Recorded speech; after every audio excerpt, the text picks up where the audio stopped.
किरणें, खुशी बरसाएंगी किरणें, तेरे गम की सियाही को उजाला धोने वाला है, सवेरा होने वाला है, सवेरा।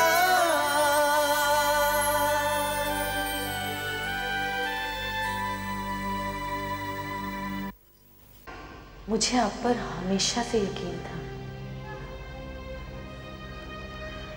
जब आप मुझसे नाराज हुए तब भी मेरा यकीन नहीं टूटा। मैं शगुफ्ता से आपके क्लाइंट से कुछ पूछताछ करना चाहता हूँ, इनकी अम्मी के कत्ल के सिलसिले में। उम्मीद है आपको एतराज नहीं होगा। मुझे एतराज है।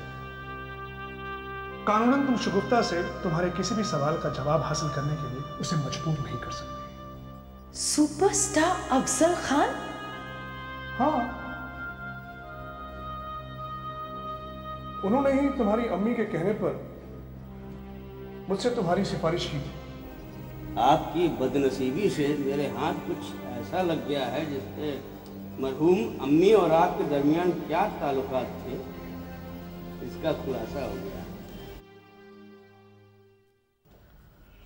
शगुफ्ता, इस वक्त ना तो तुम्हारे पास कोई काम है और ना ही आमदनी का कोई जरिया। जाहिर सी बात है, घर के खर्चे के लिए तुम्हें पैसों की जरूरत होगी। अगर तुम चाहो तो। नहीं, फिलहाल मुझे पैसों की जरूरत नहीं है। देखो, तकल्लुफ मत करना प्लीज। हामिद साहब, मैं आपसे रुपए कैसे ले सकती हूँ? मुझे तो उल्टा आपको रुपए देने चाहिए। आज तक मैंने आपकी फीस भी नहीं पूछी। कैसी बातें कर रही हो शगुफ्ता? हमारे रिश्ते के दरमियान क्या अब रुपए, पैसे और फीस के लिए कोई जगह बाकी है? क्या मैं तुमसे तुम्हारी मदद करने की कीमत लूंगा? मगर हम... प्लीज आइंदा से ऐसी बात मत करना, समझी? समझ गई।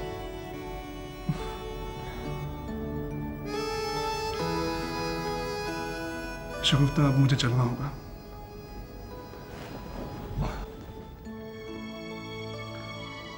अपना ख्याल रखना। आप भी। खुदा हाफिज।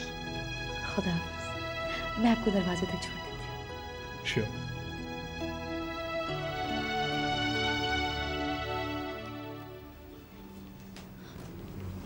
पापा, क्या हुआ पापा? क्या कहा डॉक्टर ने? Any improvements? पता नहीं क्यों आज डॉक्टर कुछ कंफ्यूज्ड सी लग रही है। पापा, कोई सीरियस बात तो नहीं है ना? पता नहीं, उन्होंने कुछ बताया नहीं। लेकिन ये डॉक्टर है कहाँ? रूटीन चेकअप के बाद कुछ टेस्ट्स किए हैं, उन्हीं की रिपोर्ट लेने गई हैं। मुझे इंतजार करने को कहा है।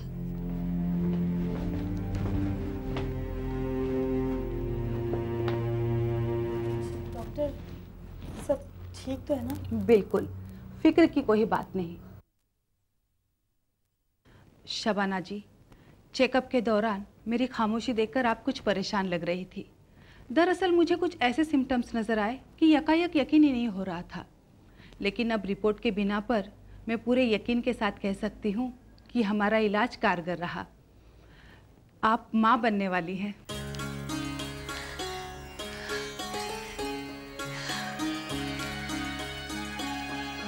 मुबारक हो।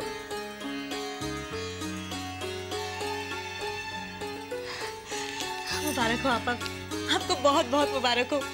मैं खाला बनने वाली हूँ। आपा, आखिर अल्लाह ने हमारी दुआ सुन ली। डॉक्टर, आपको पूरा यकीन है? 100%।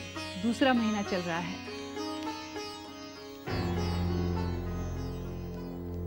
डॉक्टर, अगर इस बार भी पहले की ही तरह हो गया तो क्या मैं अपने बच्चे को सही सलामत पैदा कर पाऊंगी? पहले भी मैं 2 बार 5वें महीने में अपने बच्चे को खो चुकी हूँ। अल्लाह पर यकीन रखिए, उनके वजह से हमें ये कामयाबी मिली है और ये करिश्मा हुआ है। वो चाहेंगे तो सब कुछ ठीक हो। डॉक्टर, इस दौरान आपा का ख्याल रखने के लिए खास तौर पर कुछ करना होगा जिससे कोई जोखिम ना हो। सबसे जरूरी ये है कि आप अपनी आपा को खुश रखिए। कोई ऐसी बात नहीं होनी चाहिए जिससे इन्हें टेंशन हो। आपा, सुना आपने डॉक्टर साहिबा ने क्या कहा है? अब अपने सारे टेंशन भूल जाइए और जरा सा मुस्कुरा दीजिए। मुस्कुराइए ना आपा।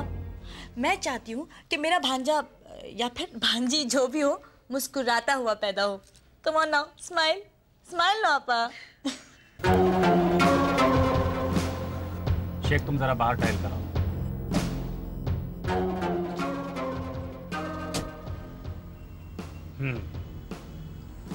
तो इसका मतलब ये हुआ कि अम्मी मेरे लिए मरी नहीं है, वो तुम्हारे जिस्म में समाकर मेरे सामने फिर आ गई।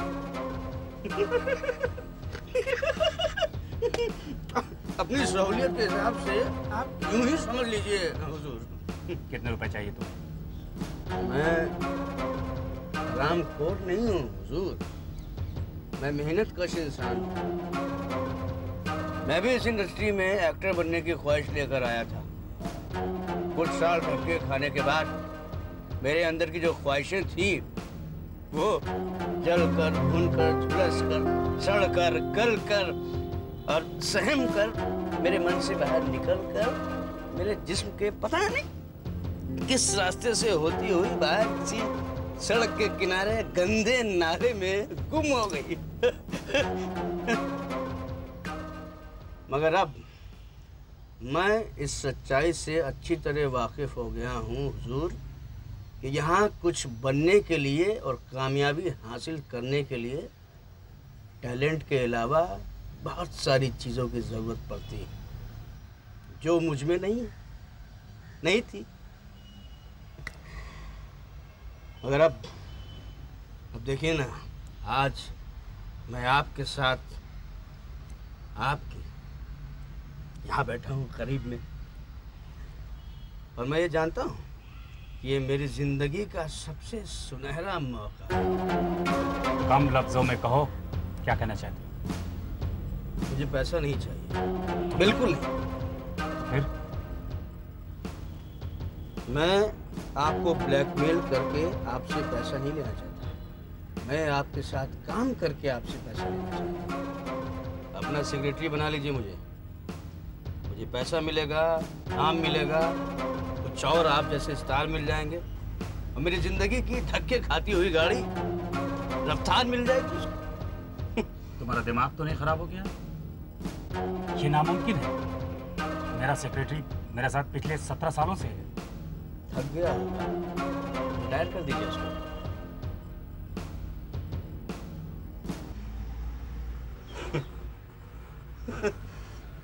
हुजूर, मैं सच कह रहा हूँ, बहुत बहुत सस्ता सौदा है।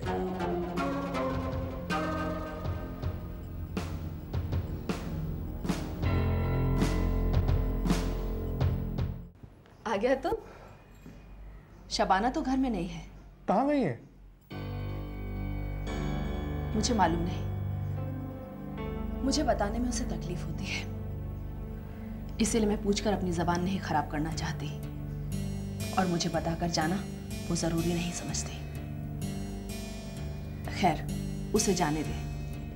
अब तेरी तबीयत कैसी है? पहले से बेहतर है अम्मी। कम से कम आज तो घर में आराम करता। कहाँ चला गया था तू? वो एक क्लाइंट से मिलने जाना पड़ा, बेहद ज़रूरी काम था। काम के आगे तो कुछ नहीं देखता। मैं चेंज करके आता हूँ। अरे हाँ हामिद, वो तेरी मुवक्किल, क्या नाम था उसका? वही जिसकी अम्मी का इंतकाल हो गया था। शगुफ्ता। हाँ, तू उसके घर अफसोस जताने गया या नहीं? जी हाँ, गया था।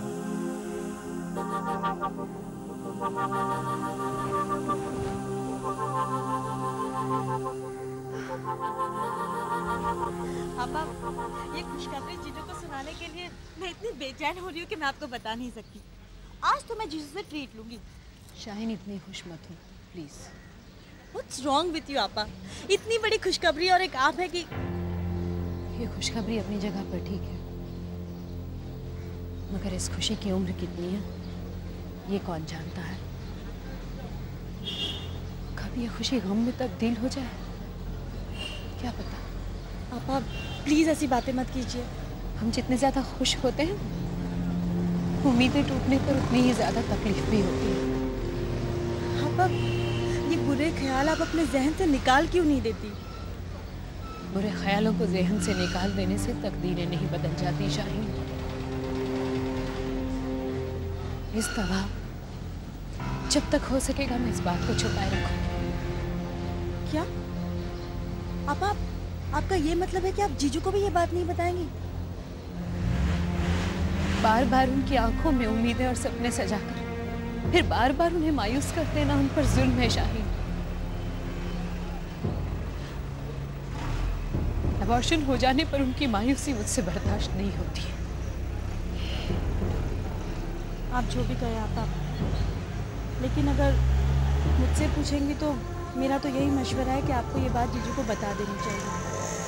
आप ये सोचिए ना, जीजू को जब ये पता चलेगा तो उन्हें कितना बुरा लगेगा। और पापा, जीजू ने तो आज तक आपसे कुछ नहीं छुपाया ना। शाहीन तो मेरी बात तो। शबाना, आप दोनों यहाँ क्या कर रही हैं? डॉक्टर के यहाँ से आ रही हैं। ओह ऐसी। कैसे आप? ग्रेट। तुम्हारी वकालत की पढ़ाई कैसे चल रही? बहुत अच्छी। Very nice. जानती हो, इत्तेफाक की बात है, अभी अभी तुम्हारे मियाँ से मिलकर आ रहा हूँ और अब तुम मिल गए। हामिद से तुम्हारी मुलाकात कहाँ हुई? शगुफ्ता क्या? अरे भाई, खूबसूरत चेहरे वाली एक्ट्रेस जैसे हामिद मियाँ आजकल बचाने पर तुले हुए हैं।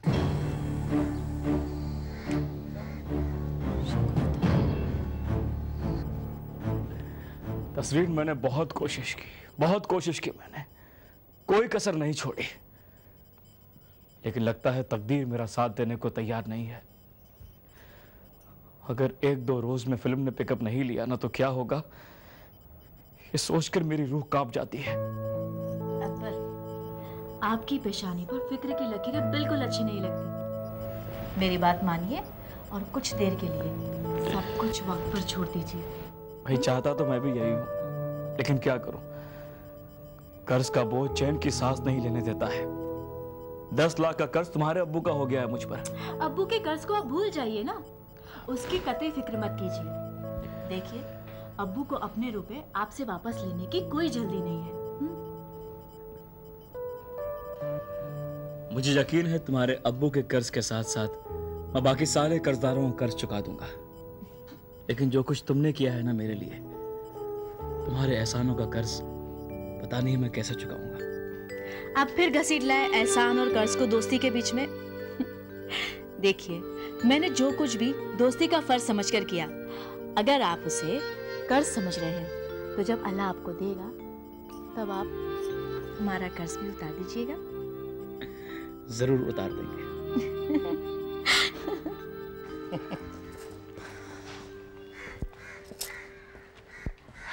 चलिए, आपका घर आ गया, मैं चलता हूँ।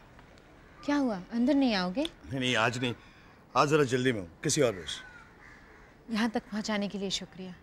खामखा इतनी तकलीफ उठाई तुमने। लीजिए, आप भी तो बिला वजह फॉर्मेलिटीज करने लगी हैं। चलता हूँ, अपना ख्याल रखिएगा। शाहीन, तू तो कुछ देर के लिए रुक जा। आपा, अब्बू घर पर इंतजार कर रहे होंगे, मैं आपको घर पहुंचकर फोन करती हूँ। शबाना, एक बात का ख्याल रखिएगा, हामिद मियाँ के सामने ये जिक्र मत कीजिए कि मैंने आपको शगुफ्ता के केस के बारे में कुछ भी बताया। ओके?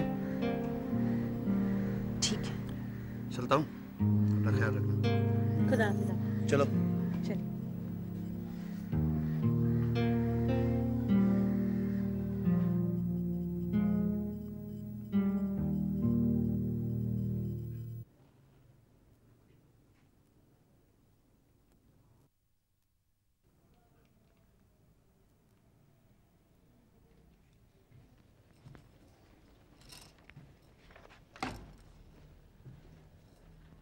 अरे आप घर पर कब वापस आए? कुछ देर पहले ही पहुंचा हूं। तुम कहाँ गई थी? डॉक्टर के पास, आज अपॉइंटमेंट था ना। ओह, कुछ खास बताया डॉक्टर ने?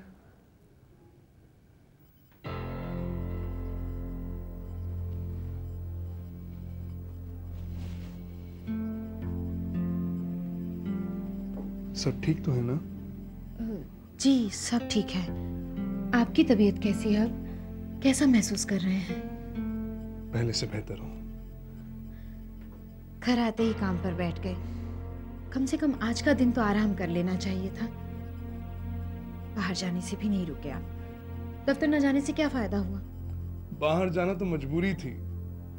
दरअसल एक क्लाइंट से मिलना बेहद जरूरी था। और फिर मैं इतना भी बीमार नहीं हूं जितनी तुम फिक्र कर रही हो। कुछ देर के लिए बाहर गया था, क्लाइंट से मिला और सीधा घर वापस लौटा है। मीटिंग कैसी रही आपकी? हाँ, वो राघवन का केस था।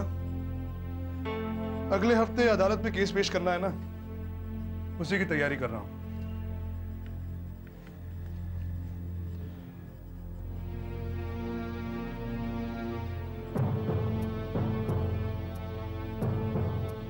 तुम चेंज कर लो। जी जी हाँ। हामिद मुझसे झूठ क्यों बोल रहे हैं? इन्हें मुझसे ये छुपाने की क्या जरूरत है कि ये शगुफ्ता से मिलकर आ रहे हैं? शगुफ्ता, शगुफ्ता, क्या हाल चाल? मैं तुम्हें बहुत अच्छी खबर सुनाने आया हूँ।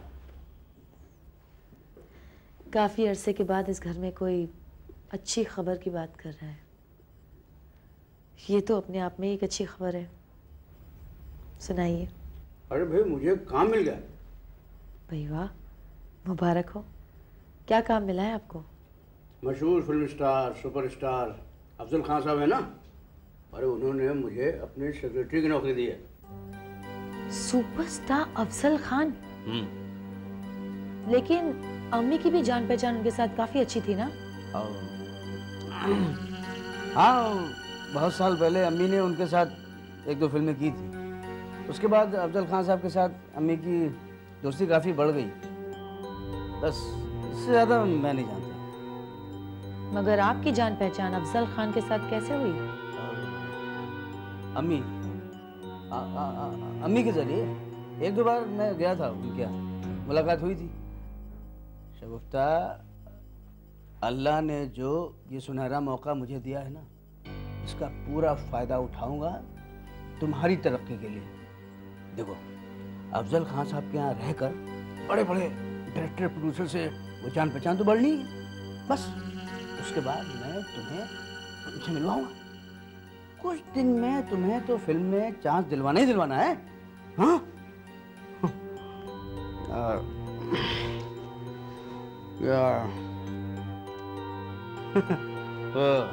क्या है कि आजकल अपना स्टैंडर्ड थोड़ा हाई हो गया है। शगुफ्ता, कुछ ही दिनों की बात है, देखना इस मोबाइल पर फिल्म इंडस्ट्री के बड़े बड़े लोगों के फोन की घंटियां बजेंगी।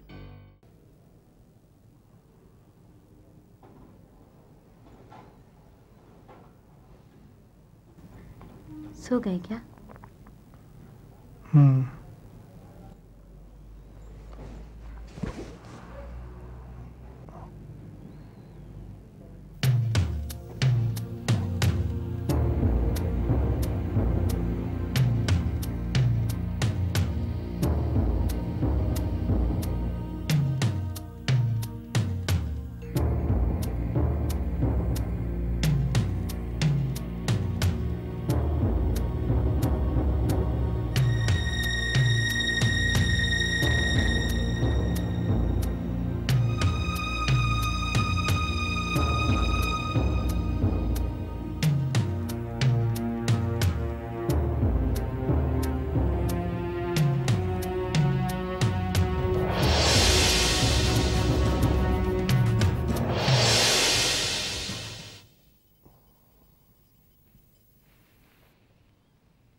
मैं कई दिनों से सोच रहा था दादा, मगर आपसे कह नहीं पा रहा था।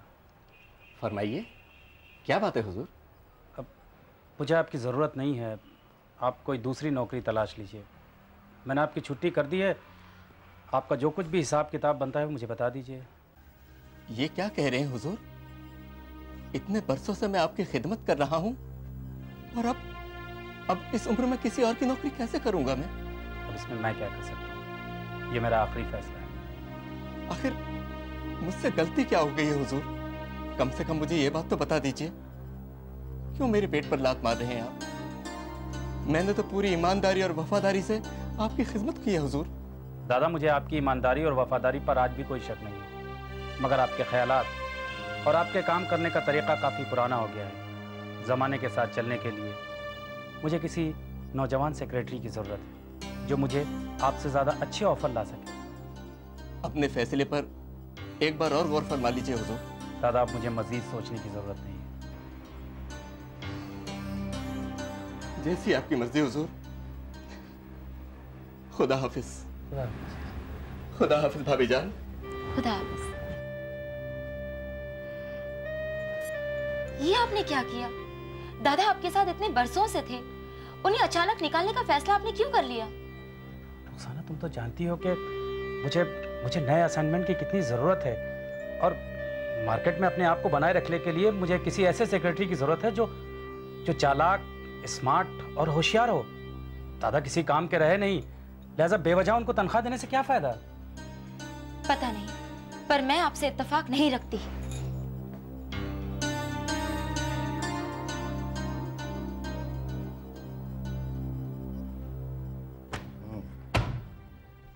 हर जुर्म या कत्ल के पीछे कोई ना कोई वजह, कोई ना कोई मोटिव होता है। ये औरत जिसे दुनिया अम्मी के नाम से जानती है, इसके कत्ल के पीछे भी कोई ना कोई वजह है। सवाल ये उठता है कि क्या हो सकती है वो वजह? एक मामूली मिडिल क्लास अदाकार के कत्ल के पीछे क्या वजह हो सकती है? मुझे तो ये जाति दुश्मनी का मामला नजर आता है। हो सकता है वो दुश्मन खुद उसकी अपनी बेटी हो, शगुफ्ता। लेकिन वो तो सिद्दीक के मर्डर केस में प्राइम सस्पेक्ट है। सिर्फ प्राइम सस्पेक्ट ही नहीं गांगुड़े, यकीनन वही कातिल है। शगुफ्ता एक ऐसी औरत है जो अपने फायदे के लिए कुछ भी कर सकती है, यहां तक कि अपनी मां का खून भी कर सकती है। हो सकता है उसकी मां के खून से उसे कोई ना कोई फायदा। मगर ये साबित कैसे होगा? हमारी तफ्तीश से, छानबीन से, जो सबूत हम इकट्ठा करेंगे उससे। गांगुड़े लांगे, आप दोनों अब और अभी से शगुफ्ता के पीछे साए की तरफ पड़ जाओ। उसकी हर हरकत पर नजर रखो, वो कहाँ आती जाती है, किससे मिलती जुलती है। मुझे सब चीज की रिपोर्ट चाहिए। शगुफ्ता, उसके चेहरे से मासूमियत का वो नकाब मैं हटाकर ही रहूंगा।